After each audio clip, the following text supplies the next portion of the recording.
అందరికీ నమస్కారం అండి. నిత్య విద్యార్థి యూట్యూబ్ ఛానల్కు స్వాగతం, సుస్వాగతం. మిత్రులారా, ఈ ఛానల్లో మనం అనేక అంశాల గురించి తెలుసుకుంటున్నాము. మరలా మరొక అంశంతో మీ ముందుకు వచ్చాను. ఈరోజు మనం తెలుసుకోబోయే అంశం పేరు భగవంతుడి దృష్టిలో అందరూ సమానమే.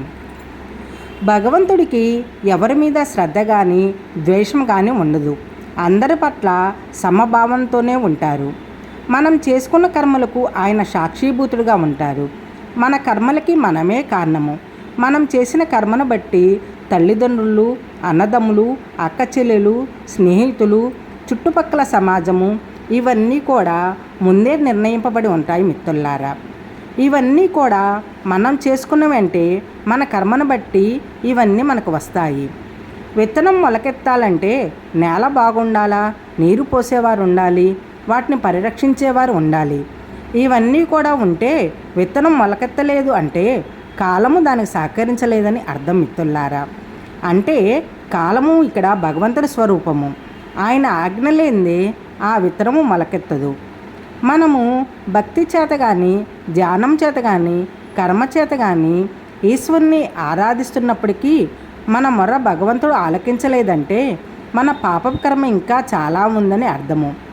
భగవంతునికి దగ్గర కాలేదని అర్థము. కాబట్టి మనము ఇంకా ప్రయత్నం ఎక్కువ చేయాలి. అంటే కాలం కలిసి వచ్చేదాకా ప్రయత్నం చేస్తూనే ఉండాలి. సహనంతో సాధించుకోవాలి. ఒకే కాలంలో ఒకే చెట్టుకు వచ్చిన పళ్ళన్నీ ఒకే రుచిని కలిగి ఉండవు. అలాగే ఒక తల్లికి పుట్టిన బిడ్డలు అందరూ కూడా ఒకేలాగా ప్రవర్తించరు. వారి వారి కర్మల బట్టి వారి బుద్ధి ఆధారపడి ఉంటుంది. ఎవరిని ఏమీ అనరక్కర్లేదు. మనం చేసుకుందే మనం అనుభవిస్తున్నాము. పుణ్యం చేస్తే పుణ్యం, పాపం చేస్తే పాపం. ఆకలితో ఉన్నవారికి అన్నదానం చేస్తూ ఉండండి. గోవులకి, కుక్కలకి, వాటికి కూడా ఏమైనా పెడుతూ ఉండండి. ఇవన్నీ చేస్తూ ఉంటే భగవంతుడు మన విన్నపాన్ని తప్పకుండా ఆలకిస్తారు. ఆ సమయం కోసం మనం వేచి ఉండాలి అంతే. మన పాపమంతా పోయి భగవంతుడు మన మొర ఆలకించిన రోజు మనం ఏమి కోరుకుంటే అది జరుగుతుంది. మనం అనుకున్నవన్నీ జరగటం లేదంటే మన పాపం పోలేదని మన అర్థం.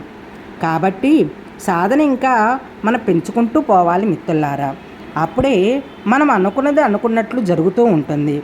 తప్పకుండా భగవంతుడితో సంబంధం ఏర్పడుతుంది. మానవ జన్మ పరమార్థం భగవంతుడితో సంబంధం కోరికే. ఓకేనండి, ఈ విషయం మీకు నచ్చిందా? నచ్చితే వేరే వాళ్ళు కూడా తెలుసుకుంటారు, వాళ్ళకి కూడా షేర్ చేయండి. చూస్తూనే ఉండండి నిత్య విద్యార్థి యూట్యూబ్ ఛానల్. థ్యాంక్ యూ మిత్రులారా.